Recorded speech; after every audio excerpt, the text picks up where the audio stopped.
کیا آپ نے کبھی سوچا ہے کہ ہم ایک ہی سماج میں رہتے ہوئے بھی ایک دوسرے سے اتنے دور اور اتنے سیلف سینٹرک کیوں ہوتے جا رہے ہیں؟ چاہے معاملہ دنیاوی بھلائی کا ہو یا آخرت میں کامیابی کا، ہم صرف اپنی خود کی ذات پر فوکسڈ ہیں۔ قرآن ہمیں ایسا الگ تھلگ رہنا نہیں سکھاتا، بلکہ حکم دیتا ہے وَتَعَاوَنُوا عَلَى الْبِرِّ وَالتَّقْوَى، نیکی اور تقوی کے معاملے میں ایک دوسرے کی مدد کرو۔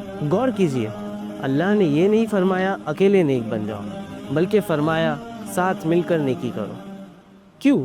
کیونکہ ایک اچھا سماج صرف انڈیویجول ایفرٹ سے نہیں بلکہ آپسی تعاون اور کوآپریشن سے بنتا ہے۔ یہ آیت ہماری سوشل لائف کا ایک گولڈن رول ہے۔ اسلام صرف فرد کو نہیں، پورے سماج کو سنوارنا چاہتا ہے۔ آج کئی سارے لوگ اور گروپ سماج سدھار کا کام کر رہے ہیں، لیکن آئیڈیالوجیکل یا مسئلے کی ڈیفرنسز کی وجہ سے یا محض اپنی انا کی وجہ سے ہر کوئی اپنے سرکل تک ہی لیمیٹڈ ہے۔ کیا یہ نہیں ہو سکتا کہ ہم کم از کم کچھ کامن گولز کے لیے ساتھ میں جڑ جائیں؟